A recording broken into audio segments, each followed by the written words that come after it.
you can think of it like this. We have the oppressor here, and we have members of the oppressed community here. Our relationship to the oppressor is one of docility. And docility is, yes, sir, anything you say, sir, sure, sir, I'll be glad to help you, sir, I'll smile a little faster, I'll dance a little better. It's docility, right? I pacify myself, I become docile to the oppressor. To my comrade, however, I exemplify what he classifies as horizontal. And this is exactly how it looks, right? Docility for the oppressor, those who have power over us. But within my own community, horizontal violence, right? I kill members of my own community, right? There's violence, extremely high levels of violence exhibited between people who are just like me, right? Rather than directing that violence toward the archetype of our oppression, we direct that violence inward, right? We direct that violence towards ourselves.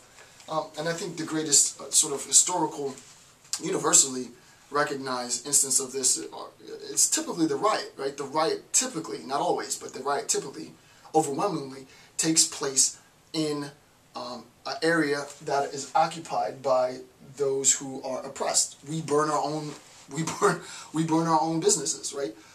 We maim and kill our own people, right? It's very rare that you have an act of revolt or an act of a riot. You have obviously an act of revolt, but an act of a riot where the riot takes place in sort of the demography, the geographic location of the oppressor, right? So this idea of horizontal violence, according to Freire, is misdirected. We actually feel hostile towards, we recognize in a sense that we are being oppressed by the oppressor, but instead of directing our anger, our violence towards the oppressor, we direct our violence towards our comrades, right? And insofar as we kill each other off, we think indirectly that we're affecting the oppressor, but actually we're not doing anything. So the idea of horizontal violence, this is a misguided violence against fellow oppressed, used to indirectly attack the oppressor. But really when we see the oppressor, what we do is we bow, right? We pacify, we become docile. We try to make them feel as comfortable as possible. But once we meet members of our own community, that's where we really exemplify our anger and our rage and our distrust and so on. So this idea of horizontal violence, very, very key point in Freire's analysis. Fatalism reinforces, fatalism rather, is reinforced by attempts to imitate the oppressor, right? It's an attempt to imitate the oppressor. So when we're talking about fatalism, what you'll end up seeing is the following, right? You will see that the oppressor is the fat cat, right? The oppressor has money, the oppressor has cars, the oppressor has jewels, the oppressor lives in a certain type of house, the oppressor drinks a certain type of liquor, goes to a certain type of restaurant. And members of the oppressed group attempt to imitate this, right? They attempt to imitate it, right? A bunch of sort of mini-me's, right? Mini versions of the oppressor.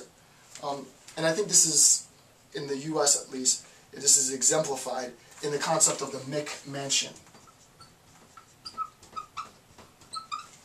Part of the reason that the financial system collapsed was in the United States to 2007.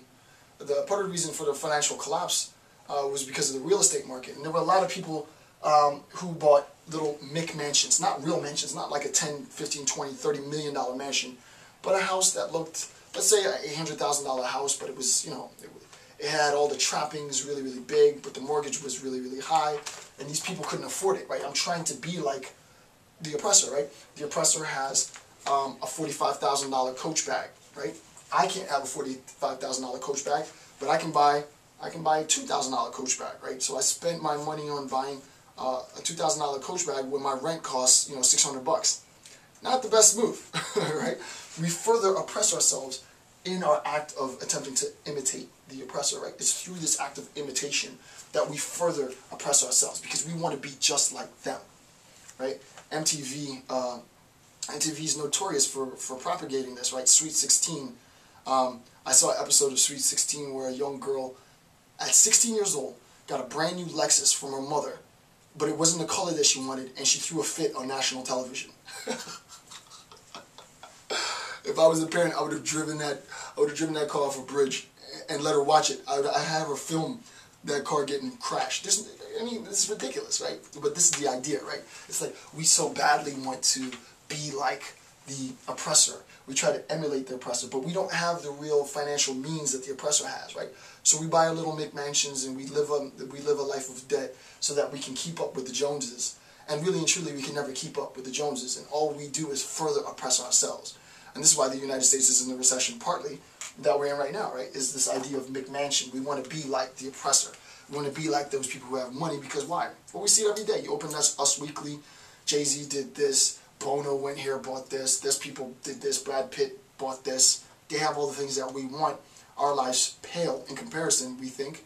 And we think, oh man, it's so boring. Wouldn't it be nice to have all that opulence, all that money? And we build ourselves, we dig ourselves further and further in debt, trying to be like these people, trying to emulate these people.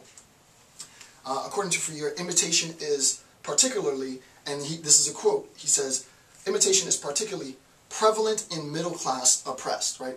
So this idea of oppression isn't just a racial oppression, isn't just a gender oppression, it's an actual class oppression.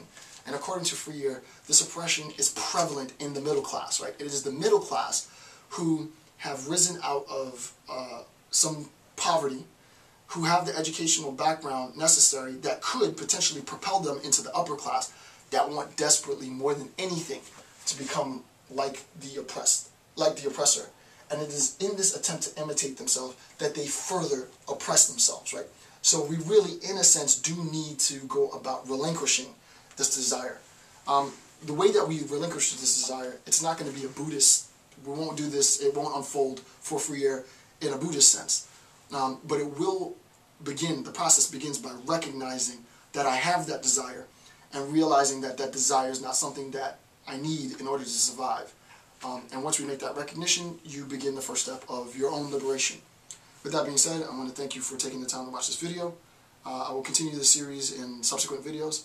I'm Dr. Jason J. Campbell. Thanks, and have a good day.